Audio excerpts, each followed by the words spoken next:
Good morning and welcome back. As recent spikes in crime are continually downplayed in the media, the U.S. sees a deadly 4th of July weekend. The holiday weekend brought over 450 shooting incidents, leaving more than 150 people dead.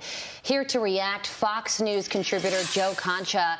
Joe, so it seems like some people in the media are denying that this crime wave actually exists. The New York Times Magazine reporter Nicole Hannah-Jones, critical race theory is also part of her career portfolio. She posted this on Twitter saying, given that actual crime is not at or near a 20-year high, not even close to it, where do you imagine these perceptions have come from? Media cannot help itself. And then MSNBC reporter Joy Reid also said, solid inquiry. I've seen more TV stories about crime than the actual anecdotes from friends in New York City or other big cities bear out. So, you know, what is your reaction to that? Because I just heard you sort of groan. Yeah. Oh, I talked to some friends. They said it's not really all that bad. Joy Reid is in a different tax bracket than most of the people that are affected by this shocking, disturbing rise in violent crime. Look, you can make all the excuses around hysteria that you want. The numbers are the numbers when you actually look at them from city after city after city, and it's not anecdotal. They're actual numbers, and they tend to behave. And look, you have the White House excuse, which is led by the chief gaslighter, Jen Psaki, the White House press secretary, says that because of President Biden's $1.9 trillion American Rescue Plan, that's why you're seeing local cops kept off the beat, which isn't how it works. Because, look, not once, Jillian, during President Biden's 3 biggest speeches, and I went back and read them, as far as what he was focused on, he never mentions police or crime even once. Democratic National Convention, August 2020, 22 million people watched. He didn't say police or crime even once. His inauguration speech, watched by 40 million people, he didn't say police or crime even once.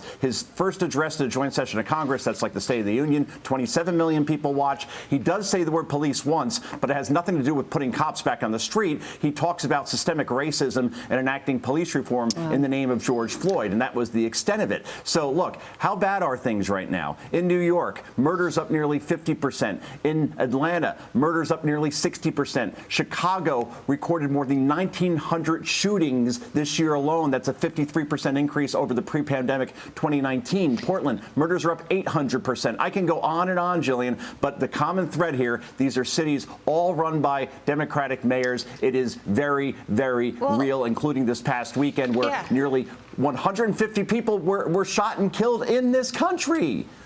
Well, I mean, Joe, we're looking at the numbers on the screen right there. You can see the year to date. I mean, in Portland up 126%, Los Angeles up 47%, Philly up 29%. As you know, I'm from there. I had a business that I frequent in Philadelphia. The owner told me a few weeks ago that one of his clients called and said, you know, is it safe for me to come here? Because, you know, it's not just us who's talking about this. Like, it's the crime all over. Local news is talking about this. If you look at local news in any of these cities, I mean, they are reporting on the surges of crime. Do you think that everyone who is locally covering all of this is making it up? I mean, they're not.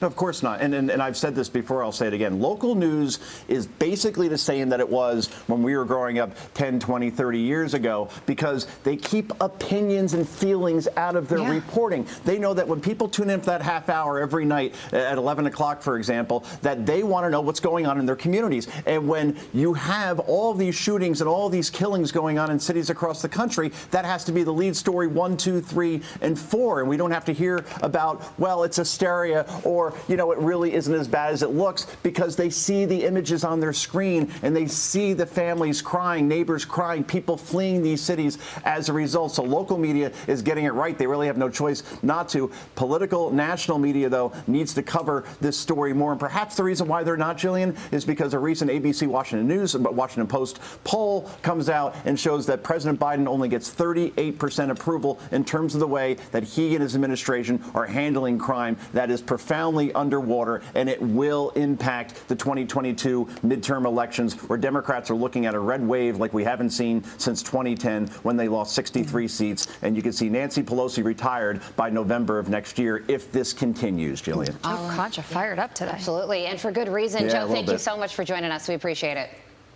Never put pixie sticks in coffee. I cannot recommend this enough, guys. Sounds terrible. Thanks, Joe.